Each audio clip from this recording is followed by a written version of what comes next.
अपनी सांसों से जो बोलोगे वही मिलेगा। गौतम बुद्ध की प्रेरक कथा। भूमिका। राजगृह में एक समृद्ध व्यापारी आनंद रहता था।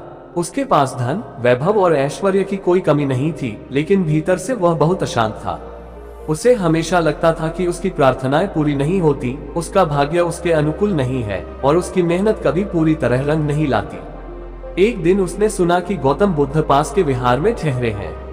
आनंद ने सोचा, अगर कोई मुझे जीवन का रहस्य बता सकता है तो वह बुद्ध ही है। गौतम बुद्ध से भेंट। आनंद बुद्ध के पास पहुंचा और श्रद्धा से प्रणाम कर बोला, भांते, मैं जीवन में सब कुछ पाने के लिए मेहनत करता हूं, लेकिन फिर भी मेरी इच्छाएं पूरी नहीं होती। कृपा करके मुझे कोई उपाय बताइए जिससे मैं अपने भाग्य को बदल सकूं। बुद्ध मुस्कुराए और बोले, आनंद, क्या तुम सच में जानना चाहते हो कि तुम्हारा भाग्य क्यों वैसा है जैसा है? आनंद ने उत्साह से कहा, हाँ भांते, कृपया मुझे बताइए।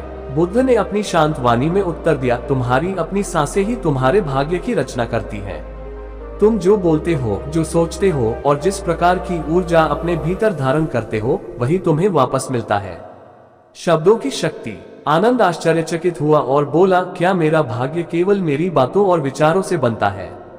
बुद्ध ने सिर हिलाया और कहा, हाँ, जैसे बीज से वृक्ष उत्पन्न होता है, वैसे ही तुम्हारे शब्द और विचार तुम्हारे जीवन को रचते हैं। फिर बुद्ध ने एक कहानी सुनाई। माली और उसके दो मित्र। किसी गांव में एक माली था जो सुंदर फूलों का बगीचा लगाता था। उसके दो मित्र थे, एक हमेशा प्रसन्न रहता था और दूसरा हमेशा दुखी। पहला मित्र कहता, ये बगीचा कितना सुंदर है, इन फूलों की सुगंध अद्भुत है और जब भी वह आता उसके आने से फूल और भी खिल उठते।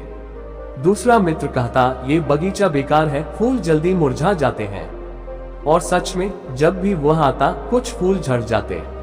माली ने ये देखकर कहा, तुम दोनों अपनी अपनी ऊर्जा मेरे बगीचे में छोड़ जाते हो।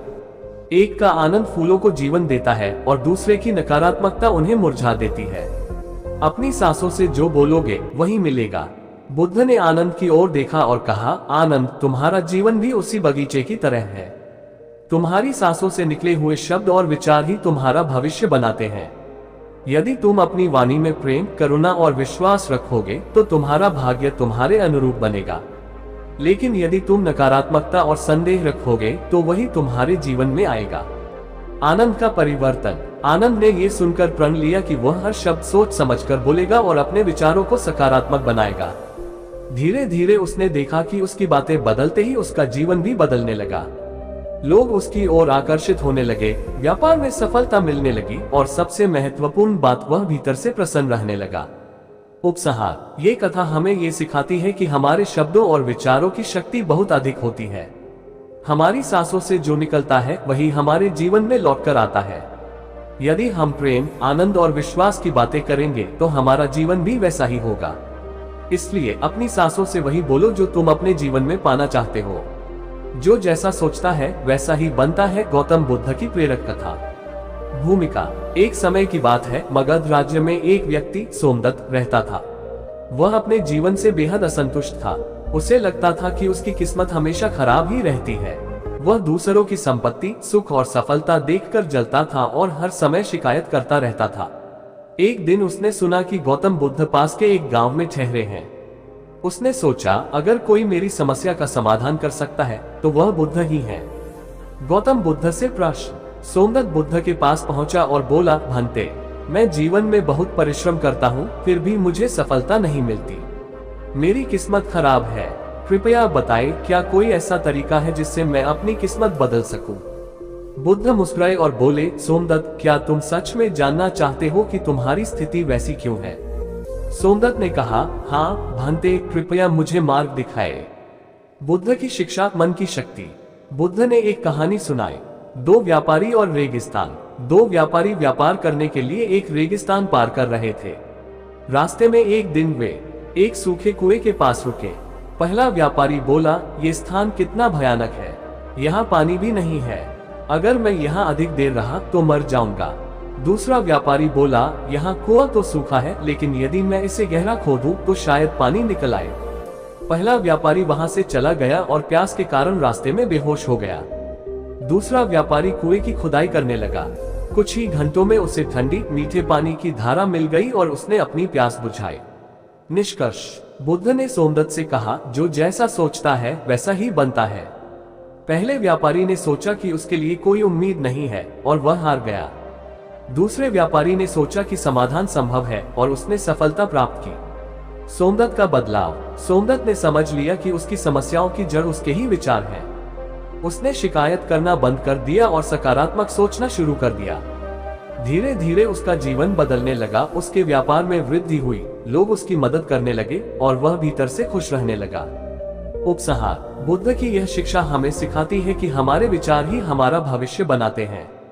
यदि हम अपने मन को सकारात्मक और आशावादी बनाएं, तो कोई भी कठिनाई हमें रोक नहीं सकती। इसलिए जैसा सोचोगे वैसा ही बनोगे। आप जैसा सोचते हैं वैसा ही संसार बनता है। गौतम बुद्ध की प्रेरक कथा। भूमिका। प्राचीन समय की बात है। श्रावस्ती नगर में एक प्रसिद्ध विद्वान वसुदेव रहते थे।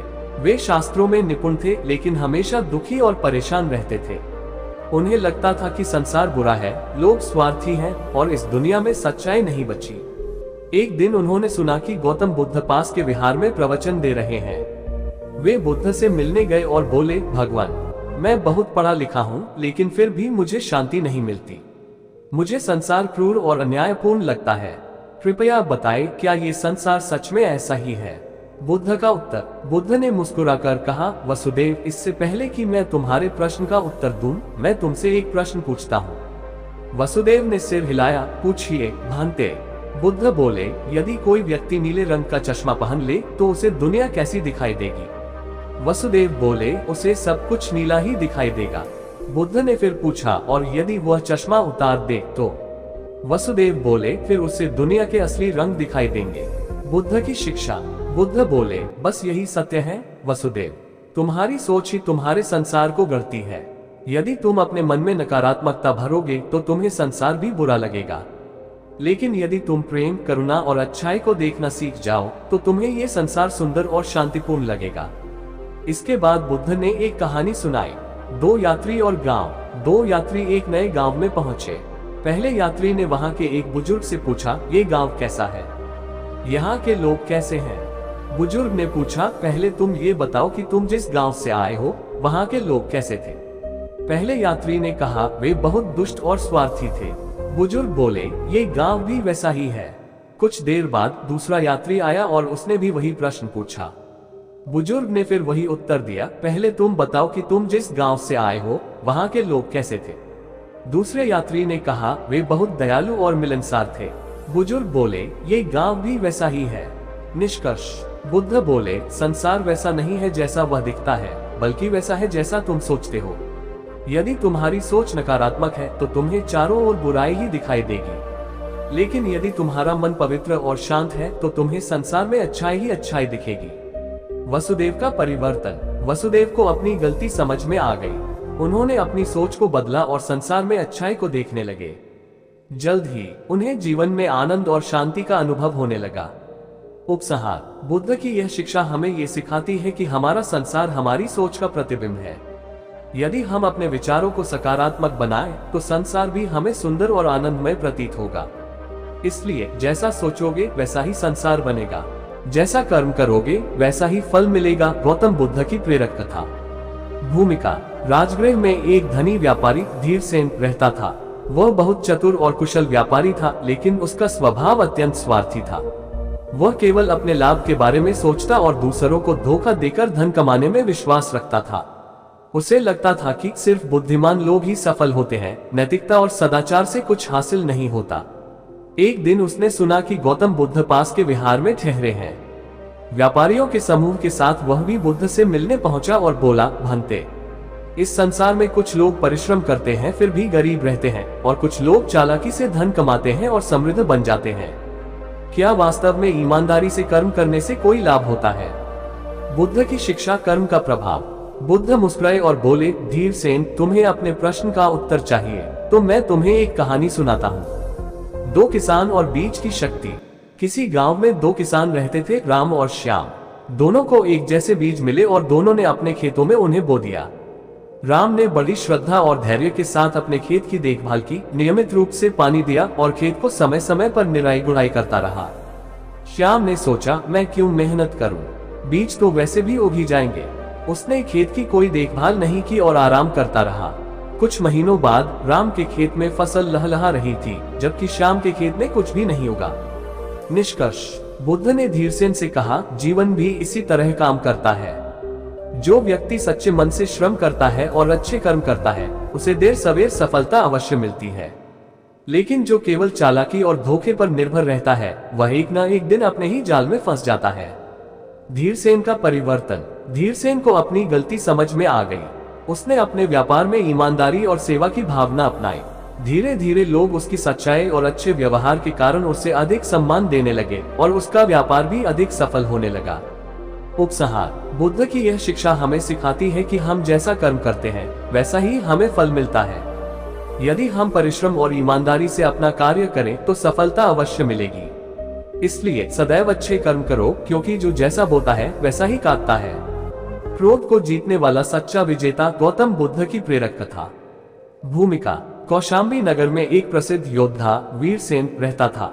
वह युद्ध में अजेय था और अपने पराक्रम के कारण दूर दूर तक उसकी ख्याति थी। लेकिन उसकी एक कमजोरी थी, वह अत्यधिक क्रोधी था। जब भी कोई उसका अपमान करता या उसके विरुद्ध कुछ कहता, वह तुरंत गुस्से में आ जाता और अपने शत्रु को पराजित करने के लिए किसी भी हद तक चला जाता।